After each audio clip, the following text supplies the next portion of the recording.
ऐसी ही एक फिल्म आई थी साल 1998 में आई दुश्मन, जिसमें आशुतोष राणा ने गोकुल पंडित नाम के एक साइको विलेन का किरदार निभाया था। और उस समय तक बॉलीवुड में लोगों ने इसके पहले तक ऐसा विलेन कभी नहीं देखा था, जो देखने में तो हमारे और आपके जैसा बिल्कुल नॉर्मल इंसान ही लग रहा था, लेकिन उस समय इसका खौफ लोगों के बीच में बहुत ज्यादा था। इसमें आशुतोष राणा की बड़ी बड़ी आंखों ने और उनके चेहरे के एक्सप्रेशंस ने लोगों के दिलो दिमाग में वो डर पैदा कर दिया था।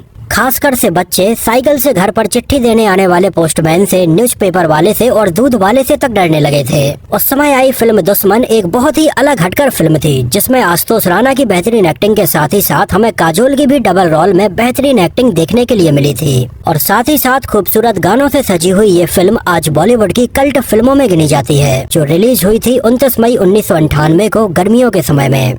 इसमें हमें काजोल डबल रोल में नजर आई थी। उनके साथ में संजय दत्त, आशुतोष राणा, जस अरोरा, तन्वी आजमी, प्रमोद मुथु, कुणाल खेमू और प्रतिमा काजमी नजर आई थी। इसको भट्ट कैंप के बैनर तले मुकेश भट्ट और पूजा भट्ट ने प्रोड्यूस किया था और म्यूजिक दिया था उत्तम सिंह ने। इन सारे ही गानों में से उस समय जगजीत सिंह की आवाज में गाया गया चिट्ठी ना कोई संदेश बहुत ज्यादा पॉपुलर हुआ था। इस गाने में इतना दर्द था कि अगर किसी ने अपने करीबी या अपने चहेते इंसान को खोया है तो वो इसकी एक एक लाइन के दर्द को महसूस कर सकता है। और मैंने खुद ये गाना सुनते टाइम पर कई लोगों को रोते हुए देखा है। एक्चुअली इस गाने की खास बात ये थी कि इस गाने में जगजीत सिंह की आवाज में वो दर्द इसलिए भी निकलकर सामने आया था क्योंकि जगजीत सिंह भी अपने 20 साल के बेटे को एक सड़क दुर्घटना में खो चुके थे।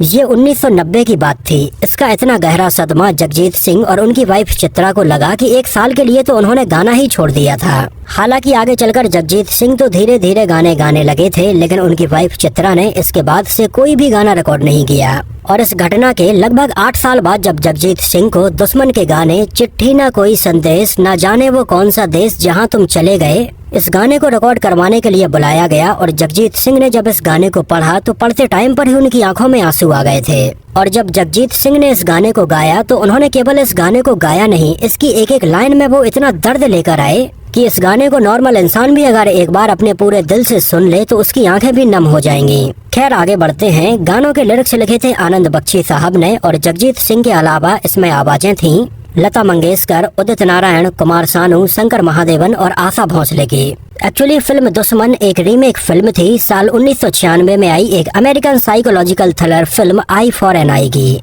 एक्चुअली फिल्म दुश्मन में पहले बतौर विलेन के तौर पर आशुतोष राणा को नहीं बल्कि मुकुल देव को साइन किया गया था, जो इसके पहले महेश भट्ट की साल 1996 में आई फिल्म दस्तक में एसीपी रोहित मल्होत्रा का किरदार निभा चुके थे। उस समय आशुतोष राणा भी बिल्कुल नए ही थे और बॉलीवुड में अपनी जगह बनाने में लगे हुए थे। और वो इसके पहले महेश भट्ट के टीवी सीरियल स्वाभिमान में काम कर चुके थे। और पहले महेश भट्ट ने आशुतोष राणा को फिल्म दुश्मन में गोकुल पंडित का किरदार इसलिए नहीं दिया क्योंकि उन्होंने कहा कि उनकी स्माइल बहुत ही बच्चों जैसी लगती है। और महेश भट्ट ने कहा कि ये किरदार थोड़ी साइको टाइप का है और ये उनके ऊपर शूट नहीं हो पाएगा। हालांकि उस समय महेश भट्ट ने आशुतोष राणा से कहा कि उनकी एक और फिल्म बन रही है आमिर खान के साथ में गुलाम के नाम से, और इसमें महेश भट्ट ने आशुतोष राणा को एक क्रांतिकारी वाला रोल दिया जो लगभग 2.5 से 3 मिनट का था। और इधर फिल्म दुश्मन मुकुल देव के साथ में स्टार्ट हो गई और फिल्म के 2-3 सीन भी शूट हो गए। हालांकि इसमें महेश भट्ट को मुकुल देव की आवाज इतनी अच्छी नहीं लग रही थी और बाद में इसको उन्होंने आशुतोष राणा से डब करवाया था।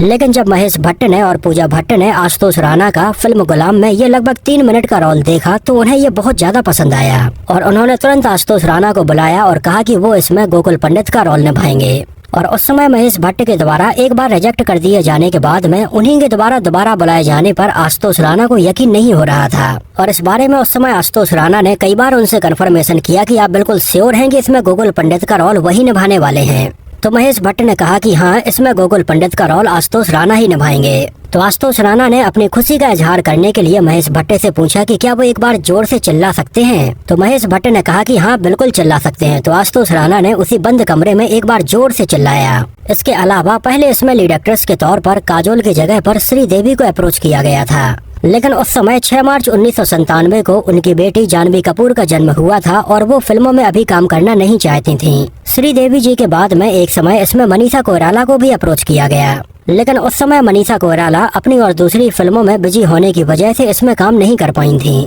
और बाद में फाइनली ये रोल ऑफर हुआ था काजोल को, जिन्होंने पहली बार इसकी कहानी सुनी तो इसमें काम करने से मना कर दिया था। इस बारे में उनका ये कहना था कि ये फिल्म काफी डार्क है और इसमें एक बलात्कार वाला सीन भी है और वो इसको नहीं कर पाएंगी। हालांकि बाद में महेश भट्ट और तनुजा चंद्रा ने काजोल को समझाया और वो इसमें काम करने के लिए तैयार हुई, लेकिन फिर भी काजोल ने इसमें एक शर्त रखी और कहा कि वो इसके बलात्कार वाले सीन में नजर नहीं आएंगी। तो इसके लिए महेश भट्ट ने कहा कि ठीक है, कोई बात नहीं, इस सीन को उनके बॉडी डबल के साथ में शूट कर लिया जाएगा। तो इस सीन में हमें क्लोजअप तो काजोल के नजर आते हैं, लेकिन इसमें उनकी बॉडी डबल का यूज किया गया था और इसमें काजोल की दमदार एक्टिंग की बहुत ज्यादा तारीफ हुई। इसके बारे में काजोल ने फिल्म के 30 साल कंप्लीट हो जाने के बाद लिखा कि ये एक ऐसी फिल्म थी जिसमें काम करने के लिए वो पहले तैयार ही नहीं थी और फिल्म के कंप्लीट हो जाने के बाद भी उन्होंने ये फिल्म आज तक नहीं देखी है। और इसमें काजोल की बेहतरीन एक्टिंग के लिए उन्हें इस साल फिल्म फेयर अवार्ड के लिए भी नॉमिनेशन मिला था।